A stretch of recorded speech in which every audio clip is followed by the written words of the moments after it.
امریکہ کا ایران کی جوہری تنصیبات پر حملہ، B-2 بمبار طیاروں اور آبدوزوں سے فردو، نیتنز اور اصفہان کے ایٹمی پلانٹس کو نشانہ بنایا۔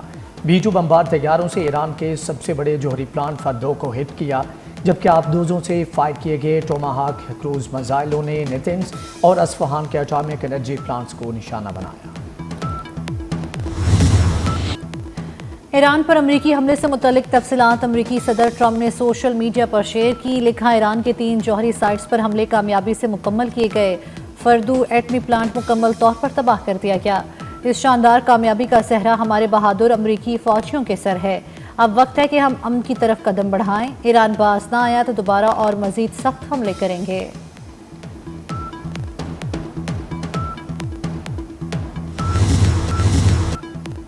ایرانی حکام کی جانب سے امریکی حملوں کی تصدیق، کہا کہ حملوں سے ایران نے کوئی بڑا نقصان نہیں اٹھایا، جوہری پلانٹس میں کوئی مواد موجود نہیں تھا، تنصیبات پہلے ہی خالی کرا لی گئی تھیں۔ اگرچہ امریکی صدر کی باتیں درست ہیں، لیکن فردو نیوکلیئر پلانٹ کے ایک حصے کو نقصان پہنچا۔ ایرانی میڈیا کا کہنا ہے اصفہان میں نیوکلیئر سائٹ سے کسی خطرناک مواد کا کوئی اخراج نہیں ہو رہا۔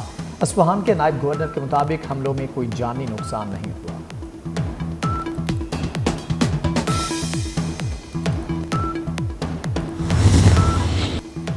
ایران کا ایٹمی پروگرام مکمل تباہ کر دیا۔ امریکی وزیر دفاع پیٹ ہیگسٹ کی chairman joint chiefs general Dan Caine کے ہمراہ نیوز کانفرنس۔ وزیر دفاع کا کہنا تھا ایران کے جوہری عزائم خاک میں ملا دیے، ایران کسی صورت ایٹمی ہتھیار نہیں رکھ سکتا۔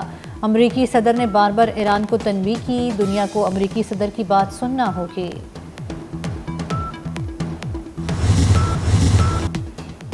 امریکی chairman joint chiefs general Dan Caine نے بتایا کہ ایران پر حملے کو آپریشن مڈ نائٹ ہیمر کا نام دیا گیا۔ امریکی حملہ انتہائی خفیہ مشن تھا جس سے صرف چند لوگ واقف تھے۔ امریکی حملے میں 7 B-2 طیاروں سمیت 125 سے زائد فوجی طیاروں نے حصہ لیا۔ حملے میں مجموعی طور پر 75 گائیڈڈ ہتھیاروں کا استعمال ہوا، جن میں 14 GBU 57 بم بھی شامل تھے، جو کہ اس بم کا پہلا آپریشنل استعمال تھا۔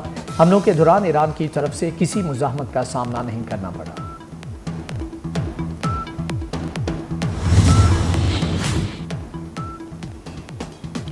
وزیر اعظم شہباز شریف اور ایرانی صدر کے درمیان ٹیلی فونک رابطہ۔ وزیر اعظم نے امریکی حملوں اور اسرائیلی جارحیت کی مذمت کی۔ ایرانی عوام اور حکومت کے ساتھ پاکستان کی غیر متزلزل یکجہتی کا اعادہ۔ وزیر اعظم نے قیمتی جانوں کے ضیاع پر دلی تعزیت کا اظہار کیا۔ ایرانی جوہری تنصیبات پر حملوں پر تحفظات کا اظہار۔ امن کے لیے فوری مذاکرات اور سفارتکاری کی ضرورت پر زور۔ ایرانی صدر مسعود پزشکیان نے اظہار یکجہتی پر پاکستانی حکومت، عوام اور عسکری قیادت کا شکریہ ادا کیا۔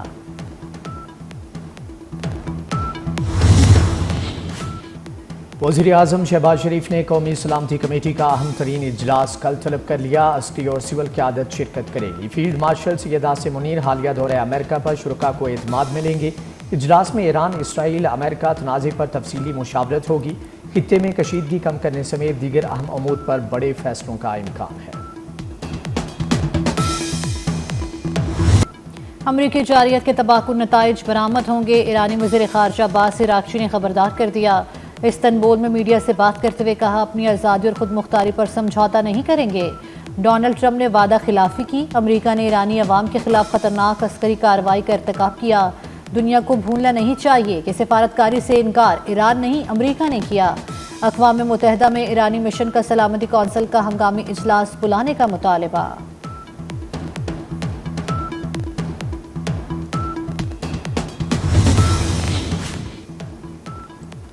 امریکی رکن کانگریس الیگزینڈریا اوکاسیو کورٹیز نے ایران پر حملہ صدر ٹرمپ کے مواخذے کی بنیاد قرار دے دیا۔ ایکس پر جاری اپنے بیان میں کہا کانگریس کی منظوری کے بغیر ایران پر بمباری کا تباہ کن فیصلہ آئین اور کانگریس کے جنگی اختیارات کی سنگین خلاف ورزی ہے۔ سینیٹر برنی سینڈرز بولے کہ ٹرمپ کو جنگ کے فیصلے کا اختیار نہیں، ٹرمپ نے امریکہ کو ایک نہ ختم ہونے والی جنگ میں جھونکنے کا خطرہ مول لے لیا ہے۔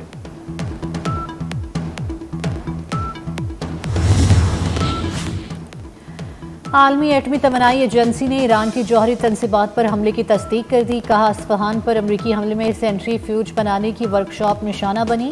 یہاں یورینیم افزودگی کے لیے آلات تیار کیے جاتے ہیں لیکن جوہری مواد ذخیرہ نہیں ہوتا۔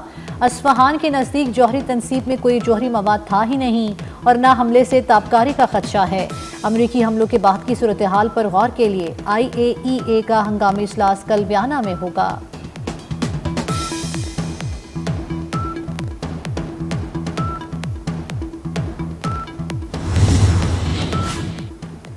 ایران پر حملہ کرنے والے امریکی طیاروں کا پتہ لگا لیا۔ ایرانی پاسداران انقلاب کا بیان، کہتے ہیں ایران پر حملہ کر کے واشنگٹن نے اپنے آپ کو فرنٹ لائن میں کھڑا کر لیا۔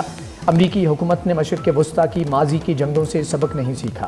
ایران پر بمباری کے بعد امریکہ کو اس کا خمیازہ بھگتنا پڑے گا۔ ایران کے ایروسپیس کمانڈر کا بھی بڑا بیان سامنے آ گیا، کہتے ہیں ہمارا صبر ختم ہو گیا، امریکہ تھوڑا انتظار کرے، حملوں کی سزا بھگتے گا۔ ایران کا ابنائے حمز بند اور امریکی فوجی اہداف کو نشانہ بنانے کا اعلان۔ ایرانی سپریم لیڈر آیت اللہ سید علی خامنائی نے کہا کہ امریکہ جنگ میں اپنے نقصان کے لیے داخل ہو گیا، امریکہ کو پہنچنے والا نقصان ایران سے کہیں زیادہ ہوگا۔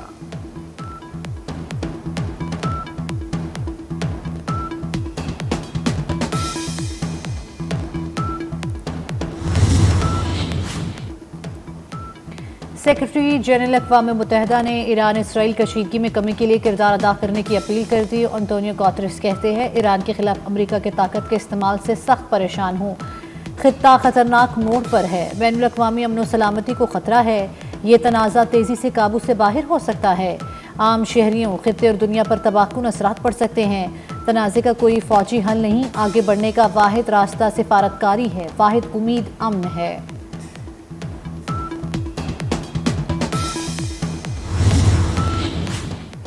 روس کی ایران پر حملوں کی شدید مذمت، کہا امریکہ نے سلامتی کونسل قراردادوں کو پامال کیا۔ امریکی اقدام مشرق وسطیٰ میں بڑے تنازع کو جنم دے گا۔ دمتری میدویدیو کہتے ہیں کہ امریکی جارحیت آیت اللہ خامنائی کو مزید مضبوط کرے گی۔ اس طرح کے حملوں سے ٹرمپ کو نوبل انعام نہیں ملے گا۔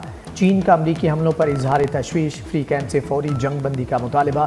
سعودی عرب کی بھی امریکی حملوں کی مذمت، فری کیمپ سے تحمل کا مظاہرہ کرنے کی اپیل۔ عالمی برادری سے ایران اسرائیل کشیدگی ختم کرانے کا مطالبہ۔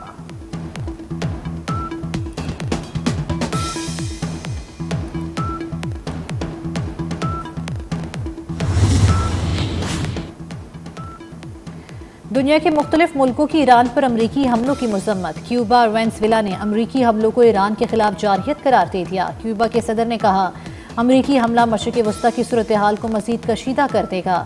آسٹریلیا اور نیوزی لینڈ کی فریقین سے بات چیت کی اپیل، جاپان کا کشیدگی میں فوری کمی کا مطالبہ، برطانیہ کی امریکی حملوں کی حمایت۔ وزیر اعظم کیئر سٹارمر نے کہا ایران کا جوہری پروگرام دنیا کے لیے خطرہ ہے۔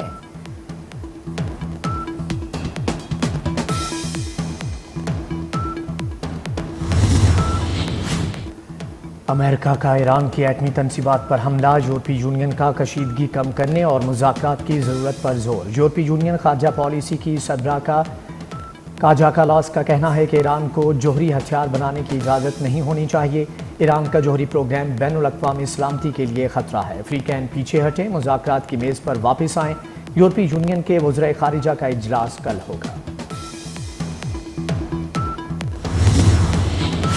حماس کی ایرانی جوہری تنصیبات پر امریکی حملوں کی شدید مذمت، کہا ایران پر امریکی حملہ بین الاقوامی قانون کی کھلی خلاف ورزی ہے۔ یمن کی حوثی تنظیم انصار اللہ کی امریکہ کو دھمکی، حوثی فورس کے ترجمان کے مطابق ایران کی جوہری تنصیب پر حملہ جنگ کا خاتمہ نہیں بلکہ یہ ایک آغاز ہے، اب مار کے بھاگ جانے کا وقت ختم ہو چکا۔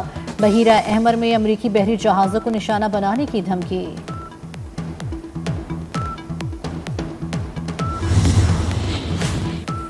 نائب وزیر اعظم اسحاق ڈار کی ایرانی وزیر خارجہ سید عباس عراقچی سے استنبول میں ملاقات، پاکستان کے ایران پر اسرائیلی حملوں کی شدید مذمت۔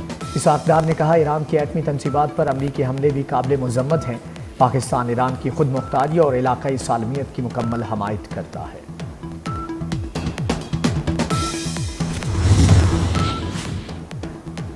کشمیری کئی دہائیوں سے مظالم کا سامنا کر رہے ہیں۔ نائب وزیر اعظم اسحاق ڈار کا OIC میں مقبوضہ کشمیر رابطہ گروپ اجلاس سے خطاب، کہا پاکستان نے ہمیشہ کشمیری عوام کے حق خود ارادیت کی حمایت کی ہے۔ مقبوضہ کشمیر اور فلسطین کے عوام بنیادی حقوق کے لیے جدوجہد کر رہے ہیں۔ بھارت نے پہلگام واقعے پر بغیر تحقیقات پاکستان پر الزام لگایا۔ بھارت نے تحقیقات کی بجائے جارحیت کا راستہ اپنایا۔ پاکستان مقبوضہ کشمیر کے عوام کی سفارتی اور اخلاقی مدد جاری رکھے گا۔